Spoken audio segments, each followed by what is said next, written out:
Aujourd'hui, nous sommes une année après l'apparition des premiers cas Covid-19 au Burkina. Nous ferons le point des événements, des mesures prises et de la situation actuelle concernant cette pandémie. La mise en œuvre de la feuille de route issue du sommet du G5 Sahel tenu à N'Djamena a fait l'objet d'une discussion entre le président du Faso et le haut représentant de la coalition pour le Sahel reçu en audience. Et puis au Mali, les militants et sympathisants de la plateforme Espérance Nouvelle Yiriakoura étaient réunis dimanche. La grande préoccupation, c'est le bon vivre ensemble. Ils en ont parlé, reportage en fin de journal. Bonsoir à tous et bienvenue dans ce journal. Aujourd'hui, 9 mars, un an jour pour jour que le Burkina enregistrait ses premiers cas de Covid-19. Très vite, la maladie s'était propagée et a touché plusieurs personnes dans différentes villes du pays. La mesure donc du problème prise, les autorités sanitaires ont tenté du mieux qu'ils pouvaient de mettre en place des mesures de sécurité pour limiter les contaminations. La crise de Covid-19 dure donc depuis une année au Burkina et elle a mis tous les secteurs d'activité à rude épreuve. Meketou Krié Alissou Drago. Le 9 mars 2020, les 2 premiers cas confirmés de la maladie à coronavirus ont été annoncés par l'ancienne ministre de la Santé Claudine Lougoué au cours d'une conférence de presse. Il s'agit d'un couple ayant participé à un rassemblement évangélique en France. Le 13 mars 2020, le 3e cas confirmé a été annoncé par la ministre de la Santé. C'est ainsi que des mesures sociales pour réduire la propagation de la maladie ont été mises en place. Les communautés religieuses ont annoncé la suspension de toutes les prières dans les mosquées et églises et toutes les cérémonies et événements culturels mobilisant plus de 50 personnes à compter du 20 mars. La mairie de la commune de Ouagadougou a également annoncé dans un communiqué un certain nombre de mesures concernant les célébrations des mariages, incluant la limitation des participants à un maximum de 40 personnes. À ce stade, le télétravail a été également indiqué au niveau de certains services pour éviter au maximum le regroupement de personnes. Le président du Faso, lors de son adresse à la nation le 20 mars 2020 à la télévision nationale, a déclaré un couvre-feu de 19h à 5h du matin sur toute l'étendue du territoire national à compter du 21 mars 2020 ainsi que plusieurs autres mesures. La fermeture des frontières aériennes, terrestres et ferroviaires a aussi été annoncée à cette période, excepté pour le transport de fret et les vols militaires. De nombreuses actions de solidarité ont été manifestées par les acteurs de la vie économique, politique, à l'endroit des autorités chargées de la lutte contre le Covid-19 au Burkina Faso. Les établissements scolaires ont également vu leurs portes se refermer et plus de 5 millions d'apprenants étaient contraints de rester à la maison. Ceux des classes d'examen ont dû reprendre le chemin de l'école le 11 mai après quelques mesures prises par le gouvernement. À cette période, on notait une baisse tendancielle des cas de contamination qui faisait penser que le pic de la maladie est passé. Il faut retenir que cette pandémie a emporté des personnalités burkinabées, dont la première fut la députée Rose-Marie Compaoré Konditamde de l'UPC décédée le 17 mars 2020. Cette disparition va engendrer des investigations, puis le limogeage de l'ancien coordonnateur national du plan de riposte contre la pandémie, professeur Martial Ouedraogo, et son remplacement par Dr Brice Bikaba par un décret ministériel le 29 avril 2020. Après cette période, la situation de la maladie semblait être maîtrisée. Mais les élections du 22 novembre ont visiblement occasionné un autre rebondissement. Des centaines de cas de contamination sont recensés chaque semaine avec des décès à l'appui. Une situation qui a suscité plusieurs rencontres des autorités du pays. Si la maladie à coronavirus est depuis quelques semaines maîtrisée, il est important de croire que la pandémie est encore à nos portes. Car à la date du 6 mars 2021, le bilan du Covid-19 au Burkina Faso est de 12 181 cas confirmés avec 11 816 guérisons et 143 décès. 222 personnes sont toujours sous traitement. Cela fait donc déjà une année que les populations burkinabées vivent selon les conditions restrictives contre le Covid-19. Mais en réalité, la rigueur dans le respect de ces mesures n'est plus la même. L'usage de gel hydroalcoolique et cache-nez ne sont plus vraiment des réflexes constats avec Abdourahim Tapsoba et Nelly Tapsoba.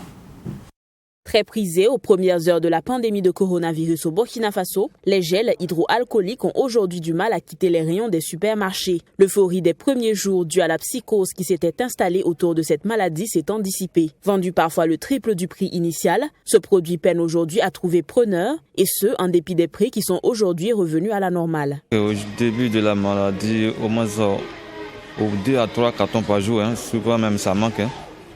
Notamment 2 à 3 cartons. Sincèrement, au début de la maladie, ça sortait. Par jour, on pouvait vendre au moins 2 à 3 cartons. Mais actuellement, bon, ça est là pour pouvoir vendre un carton par semaine. Souvent, mais c'est un problème. Il faut au moins 2 semaines ou 3 semaines par carton. Dans le carton, on n'a que 24 dedans. Donc l'achat, vraiment, surtout les petits, même, bon, ça ne sort pas comme ça. Même constat chez les vendeurs de masques de protection. Soumaïla Maïga, qui à l'époque pouvait faire un chiffre d'affaires de 50 000 francs CFA par jour, peine aujourd'hui à écouler sa marchandise. Au début de la pandémie, le marché était bon. Maintenant, on ne sait pas pourquoi ce n'est plus le cas. Au début du corona, on pouvait vendre 50 000 francs par jour. Vendre 10 paquets par jour, c'était peu, et sans parler même du gel. Mais maintenant, le gel ne s'achète plus. Qu'il s'agisse des gels hydroalcooliques ou des masques de protection, le constat est le même, le marché est morose. Ce qui amène à se poser des questions sur l'application des mesures barrières édictées aux premières heures par le gouvernement pour tenter de stopper la propagation de la maladie. Et puis nous avons recueilli des propos de citoyens burkinabés donc qui parlent de cette expérience face au Covid-19 qui dure depuis une année. Voilà, ça fait un an aujourd'hui que le Covid est apparu au Burkina. Mais je pense que cette maladie, nous les Burkinabés, on a pris ça pour faire un business. Voilà, parce qu'on ne va même pas... Voilà, on peut même dire que le Covid là, a créé plus de conséquences négatives au Burkina. Puisqu'avec la fermeture des yards, et des marchés, et puis aussi des lieux de culte, on voit que ça a impacté de façon négative même sur la population et la pauvreté, ainsi de suite. Et aussi sur le plan éducatif. On voit que ce que le Covid-19 a créé comme scandale même au niveau éducatif. Ça fait qu'effectivement les élèves n'ont pas le niveau. Voilà. Vraiment, je pense qu'à ce niveau, il faut que le gouvernement trouve des solutions. Côté de maladie coronavirus, c'est l'année comme ça. Mais si on va bien penser, la maladie est diminuée. Compte tenu de tous les efforts de l'État qu'ils ont mis, et puis compte tenu de toutes les populations qui étaient compréhensibles de se protéger par tout le milieu là où on est. Donc je souhaite seulement que la population continue à protéger. Là, la maladie, ça va soulager beaucoup. Sinon, actuellement, on rend grâce à Dieu. Il y a de mieux beaucoup. Il y a des changements beaucoup par rapport au début. Bon, personnellement, je n'ai pas vu des cas directs où j'ai pu rentrer en contact avec les personnes vivant avec la maladie. Mais ce qu'on voyait à la télé, ce n'était pas simple. C'était pas simple parce que c'était vraiment très affreux. Voilà. Et ça a coupé véritablement notre pain quotidien, comme les gens aiment le dire, et que ça a été vraiment les moments les plus difficiles que nous avons eu à supporter. Voilà, parce qu'au moment des confinements et autres, voilà, c'était pas trop simple. Voilà, donc, mais Dieu faisant les choses ont évolué. Il y a eu de l'amélioration et actuellement, nous rendons grâce à Dieu. Et voilà, on dit merci à Dieu, même si on dit que c'est pas encore fini. Je vous le dis en titre, le président du Faso, Roch Kaboré, a reçu en audience ce matin une délégation de la coalition pour le Sahel. Les échanges entre le haut représentant de la coalition et le président Kaboré ont porté sur la mise en œuvre de la feuille de route issue du sommet du G5 Sahel tenu en N'Djamena dernièrement. La délégation a également annoncé le déploiement d'une troupe tchadienne pour mener des opérations conjointes avec les forces armées nationales du pays, des pays du G5 Sahel. On en parle avec Maxime Jedbambara. Une délégation de la coalition pour le Sahel reçue en audience au palais de Kossiam. La délégation, conduite par Djimé Adoum, dit être venue partager avec les chefs d'État du G5 Sahel la feuille de route issue du sommet tenu à N'Djamena au Tchad les 15 et 16 février dernier. Cette visite s'inscrit donc dans le cadre du suivi des décisions prises lors de ce sommet. Pour ce qui est du Burkina, nous sommes venus prendre, si vous voulez, les instructions du chef de l'État quant aux points essentiels relatifs à la mise en œuvre donc, de cette feuille de route. Il y a essentiellement l'engagement politique très fort que le président nous a donc confirmé. Il y a le besoin d'une coordination interministérielle d'un comité national qui va gérer plus ou moins donc, cette feuille de route. Il y a effectivement l'ouverture avec le partenaire, l'établissement donc d'un comité élargi et adapté à cette nouvelle situation. Selon le haut représentant de la coalition pour le Sahel, il y a eu depuis peu un sursaut militaire qui doit être soutenu par un sursaut politique afin d'accompagner l'État burkinabé dans la gestion de certaines zones, notamment l'axe Ouagadougou, Kaya, Dori. À N'Djamena, pour ce qui est du Burkina Faso, il a été retenu dans un premier temps l'axe Ouaga, Kaya, Dori. Naturellement, il va y avoir d'autres axes. Mais pour le moment, nous sommes venus solliciter donc, si vous voulez, la bénédiction du chef de l'État pour permettre aux partenaires, aux uns et aux autres, à l'État ensemble de créer donc cette synergie pour rendre opérationnelles donc les activités qui vont avoir donc un effet sur la population tout au long de cet axe. À en croire le chef de la délégation, un contingent tchadien sera déployé pour mener des opérations conjointes avec les forces armées nationales des pays du G5 Sahel. Le déploiement d'un deuxième bataillon tchadien au sein de la force conjointe du G5 Sahel sera la concrétisation d'une promesse du sommet de Pau. Ces troupes tchadiennes auront pour zone d'intervention le fuseau centre Mali-Burkina-Niger. Le ministre en charge de la réconciliation nationale recevait dans la matinée de ce mardi une délégation des chefs Peul de la région de l'Est. Toujours au cœur des échanges, la question de la réconciliation entre fils et filles du Burkina. C'était l'occasion pour les chefs Peul d'afficher leurs attentes et les actions du ministre Zéphirin Diabré. Sanata Serré pour en parler. C'est une délégation essentiellement composée de chefs coutumiers de la région de l'Est. Elle est venue au nom de la communauté Peul de la région féliciter le ministre Zéphirin Diabré et lui témoigner son engagement à le soutenir dans la mission qui lui a été confiée. Elle se réjouit d'ailleurs de la création d'un ministère chargé de la réconciliation nationale et de la cohésion sociale, une chose qui selon elle va permettre d'atténuer la tension entre les Peul et les autres communautés. La situation sécuritaire a atteint un point où toutes les communautés du Burkina se sentent menacées, et en particulier la communauté Peul se sent beaucoup menacée parce qu'elle le subit à deux titres.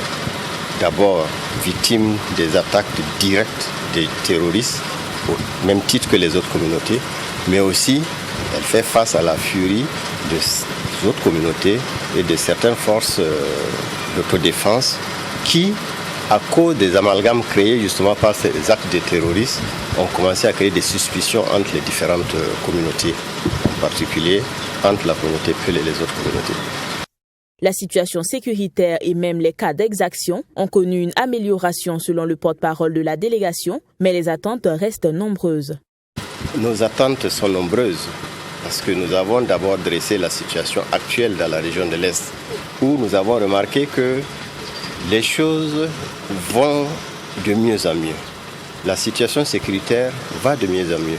Les exactions que la communauté Peul avait l'impression de subir également ont diminué. Mais quand même, ils ont noté, ils ont informé le ministre qu'il persiste encore quelques actes de certaines communautés ou de certaines forces d'autodéfense qui ressemblent fort bien à de la stigmatisation. Ça persiste toujours, mais il y a beaucoup d'améliorations et la délégation a demandé au ministre d'État de s'impliquer auprès du gouvernement, auprès de tous ses collaborateurs, acteurs de la sécurité sur le terrain, pour permettre donc à la communauté Peul non seulement de vivre en paix avec les autres communautés, mais aussi de participer à la paix et à la construction de la paix et de la cohésion sociale. La bonne formule de la réconciliation, selon ces chefs coutumiers de la région de l'Est, est d'abord de faire comprendre aux populations qu'aucune communauté n'est à la base de la terreur que vit le Burkina Faso, mais plutôt un groupe de malfaiteurs. Ils invitent par ailleurs les fils et filles du Burkina Faso à se donner la main afin de vaincre ensemble ces maux qui minent le pays. Célébration de la Journée internationale de la femme. Hier 8 mars, le président de l'Assemblée nationale était à 390 km de Ouagadougou, dans le village de Bakpara, région du Sud-Ouest. Le choix de cette localité pour célébrer la femme fait suite donc à l'exposition de sa condition de vie dans la localité en question, dure en matière d'approvisionnement en eau. Reportage avec Mamit Rena Kamabou. La présence du président de l'Assemblée nationale dans le village de Bakpara fait suite à un reportage de la télévision nationale diffusé il y a quelques jours. Dans cet élément, nos confrères de la RTB montraient le calvaire que vivent les populations de ce village en matière d'accès à l'eau potable. Touché par ce reportage, Alassane Bala Sakandé a donc décidé d'aller commémorer la journée du 8 mars 2021 aux côtés des femmes de cette localité. Et étant donné que c'est le 8 mars, on parle d'autonomisation et de responsabilisation de la femme, dites-moi comment une femme peut passer toute une journée entière à rechercher de l'eau dont elle n'est même pas sûre d'avoir. En quoi et comment elle peut exercer d'autres activités qui tendent à son autonomisation? Ce n'est pas possible. Et aujourd'hui, il faut reconnaître que la corvée d'eau est une servitude qui se conjugue au féminin. Et étant donné qu'elle est conjuguée au féminin, nous devons tous, je dis bien tous, ensemble, travailler à sortir les femmes-là de cette situation difficile. C'est dans de ravins et autres trous perdus que les femmes font le pied de grue pour attendre et recueillir progressivement l'eau qui jaillit à faible quantité. La couleur et l'odeur en disent long sur la qualité de cette eau que les femmes puisent non sans difficulté. Une eau qui a sans doute un impact négatif sur la santé de cette population. En tout cas, nous tombons souvent malades, mais nous ne savons pas si c'est à cause de l'eau ou pas. Comme je vous le disais, nous avons un frère qui a subi une opération et qui est maintenant à la maison. Nous sommes de trouver que nos mamans puissent de l'eau ici. Nous avons donc 3 ravins qui nous servent de point d'eau. Il y a 2 qui sont déjà asséchés. Il ne reste que 1. Si ça finit, Le président de l'Assemblée nationale a vécu l'expérience de cette corvée d'eau avec les femmes en descendant pour remplir un seau. Il lui a fallu beaucoup de patience pour remplir son récipient. Mesurant donc l'urgence, Alassane Bala Sakandé, au nom de l'Assemblée nationale, a offert 2 forages aux habitants de Bakpara. Il a annoncé un 3e forage offert par une organisation. Nous ne sommes pas venus les mains vides. Nous avons proposé que dans les jours à venir, en tout cas, l'Assemblée nationale mettra à la disposition des populations de Nako 3 forages, dont 2 sur financement de l'Assemblée nationale et 1 forage qui nous a été offert par un partenaire.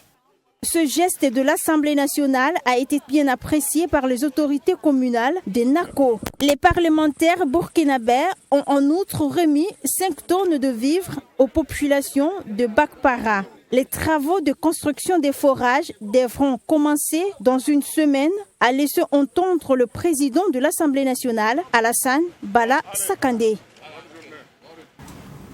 Le ministre de l'économie, Lassane Kaboré, lui était dans les Balais où la commune de Fara a abrité les activités du 8 mars 2021.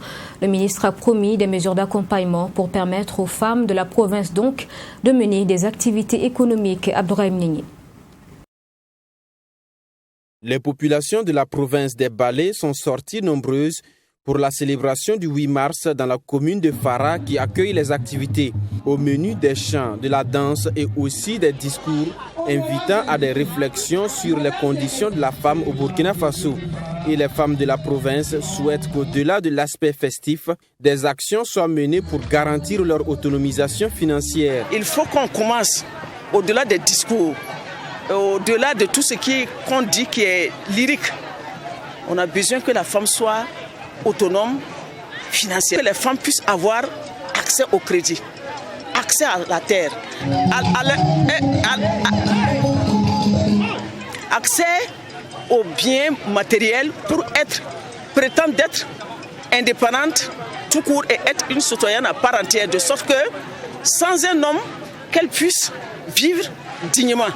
Parce que bon, vous voyez des femmes qui se lèvent tôt le matin, 4h, 5h du matin avec des enfants au dos, mais n'ont pas accès au crédit. Au ministre en charge de l'économie de prendre des engagements quant aux besoins exprimés par les femmes de la province. Pour lui, pas question de marginaliser les femmes qui constituent plus de la moitié de la population dans les actions de développement. Parce que l'autonomisation vient de l'accès au crédit. Si vous n'avez pas accès au financement, vous ne pouvez pas vous autonomiser. Et c'est la raison pour laquelle nous travaillons avec le haut-commissaire à faire en sorte que nous puissions dégager de l'espace et commencer à faire venir un certain nombre de fonds pour permettre donc aux femmes d'avoir plus d'accès au financement et naturellement de pouvoir s'autonomiser à travers l'activité économique qu'ils vont mener. La célébration du 8 mars à Fara a pris fin par un défilé des troupes constituées uniquement de femmes. Ainsi, différentes couches socio-professionnelles ont pris part à ce défilé et rendez-vous est pris l'année prochaine dans une autre commune pour la célébration tournante du 8 mars dans la province des Balés. Le ministre en charge de l'habitat était à Basenko, invité par les résidents de cette cité. Benewende Sankara a constaté les conditions de logement des populations dans la localité. À Basenko, malgré les efforts du gouvernement pour un épanouissement des populations de grands besoins, reste à satisfaire. Heureusement, le ministre a annoncé de bonnes nouvelles. Michael Toukri. En marge de cette deuxième édition des 48 heures du résident dans le pôle urbain de Basenko, le ministre en charge de l'habitat et de la ville s'est imprégné des conditions de logement des habitants. À travers cette visite guidée, Benewende Stanislas Sankara découvre les difficultés que rencontrent ses habitants. Et cette rencontre des habitants de Basenko est une tribune pour faire un plaidoyer auprès du ministre de l'Habitat. On recherche une implication, très grande implication des résidents et c'est pour ça que nous avons décidé d'organiser les 48 heures autour de cette thématique-là. Et en même temps, nous organisons cette 48 heures, c'est l'implication des résidents. Et nous avons essayé de toucher l'ensemble des cibles. C'est-à-dire qu'au niveau des enfants, il était important pour nous qu'on puisse trouver un espace enfant où ils puissent s'égayer parce que c'est un manque à Basenko. Attentif au chapelet de doléances, le ministre de l'Habitat dit avoir pris bonne note. Cette visite des lieux a permis à Benewende Stanislas Sankara de toucher du doigt les difficultés des habitants de Basenko. Les doléances des habitants de la cité de Basenko trouvent donc un écho favorable auprès du ministre. Le gouvernement va se réconcilier avec Basenko. Et j'ai suivi le cri de cœur du président Barou et je l'admire beaucoup. Parce que quand il parle, il a la fibre, j'allais dire, d'un véritable syndicaliste. Désormais, je ne suis pas là comme le ministre de la République, mais comme un membre à part entière de l'association pour qu'ensemble nous relevions les défis qui sont les nôtres. Dans la cité de Basenko, selon le président de l'association des résidents, on dénombre 15 000 logements et un peu plus de 2 000 résidents. Actualité sportive dans ce journal, la suspension du stade du 4 août. Aux dernières nouvelles, la sanction est levée, selon le ministre des Sports, qui a rassuré que des travaux vont bientôt commencer pour remettre l'espace en bon état et de sorte à ce qu'il réponde aux normes internationales. Le ministre des Sports s'est adressé à la presse ce matin, seulement une semaine après la suspension du stade par la Confédération africaine de football. Assami Touré. Une semaine après la suspension du stade du 4 août obligeant les autorités à prendre des mesures idoines, le ministre des Sports, Dominique Nana, devant la presse, annonce la levée de cette mesure. Suite à un recours adressé au comité d'urgence de la CAF, une réponse favorable a été reçue. Les étalons pourront jouer leur match officiel jusqu'en juin prochain. On n'a pas porté cette information publique parce qu'il fallait se donner toutes les chances de pouvoir aboutir. Dieu merci, ça a abouti. On a fait la procédure avec la Fédération nigérienne de football. Le recours a été adressé, le plaidoyer a été fait et effectivement le comité d'urgence nous a levé la suspension jusqu'au mois de juin. Je dois dire que c'est une bouffée d'oxygène, ça permet de pouvoir jouer le match du 29 à Ouagadougou. Mais la procédure de normalisation, elle suit son cours. Elle est indépendante de cette question de suspension ou de non-suspension. Et je dois dire que nous avons évité de traiter les questions de cette importance-là avec émotion et passion. En ce qui concerne le délai qui va jusqu'en juin prochain, le ministre des Sports dit ne pas être sous pression. Pour lui, il y a des priorités et des exigences à en tenir compte. Par rapport à l'échéance de juin, je vous dis, moi je ne suis pas prisonnier du temps. ne suis pas prisonnier du temps, je suis prisonnier de la qualité, de l'exigence de qualité, et c'est ça qui sera notre credo. Voilà. Nous n'allons pas nous précipiter pour faire un travail qui sera remis en cause. Nous allons prendre le temps qu'il faut pour faire un ouvrage de qualité. Bien sûr, nous allons discuter avec la CAF et la FIFA pour avoir ce qu'on appelle un moratoire. Il y a des questions urgentes. Je pense que la question de la pelouse est une question urgente. La question des vestiaires, c'est une question urgente. La question des lumières, c'est une question urgente. Mais à partir du moment où on joue actuellement les stades et les matchs à huis clos, la question des sièges ne peut pas être aussi urgente que la question de la pelouse. Donc, c'est dire qu'on peut trouver un calendrier sur lequel on va travailler de manière à ce qu'on ne retombe plus dans la suspension. L'intention de l'organisation de la CAN au Burkina Faso est toujours en vigueur, à en croire le ministre. Mais cela dépendra du cahier de charges que va présenter la Fédération burkinabé de football. Mais si on veut accueillir une manifestation, il faut qu'on se donne les moyens d'avoir ces infrastructures pour pouvoir accueillir la manifestation. Donc je pense que forcément, si nous ne sommes que dans la perspective de réaliser ces manifestations, notamment pour revenir à votre question sur la question de la CAN 2029, nous avons demandé à la fédération de nous trouver le cahier des charges, de nous faire une proposition par rapport à comment elle-même elle envisage et organiser cette compétition. C'est en fonction de ça maintenant que nous verrons. Est-ce que nous avons la capacité de faire 6 stades pour accueillir la compétition? Est-ce que nous allons devoir voir avec des pays voisins pour co-organiser? Tout ça, c'est en perspective. Donc, en fonction de ça, on pourra déterminer les infrastructures qu'il faudra réaliser. Les étalons et Salitas pourront donc accueillir désormais leur match officiel jusqu'en juin prochain au stade du 4 août. Et puis au Mali, le palais de la culture de Bamako abritait dimanche dernier la rentrée politique de la plateforme Espérance Nouvelle Yiguyakoura. Réforme et vivre ensemble, c'est l'angle des travaux de cette rentrée politique qui a réuni militants et sympathisants de la plateforme ainsi que plusieurs personnalités dont l'imam Mamoudiko, correspondance au Brema Soulo. La salle Banjoumana Sisseko du palais de la culture Amato Ampateba a été prise d'assaut par des milliers de partisans de cette nouvelle plateforme Espérance Nouvelle Yiguyakoura. Une plateforme qui se veut une nouvelle alternative dans l'échiquier politique malien, étant donné que la classe politique malienne souffre aujourd'hui d'un discrédit de la part des Maliens. Le président de cette nouvelle plateforme explique les raisons de ces meetings. Nous nous sommes retrouvés à ces meetings pour parler des réformes.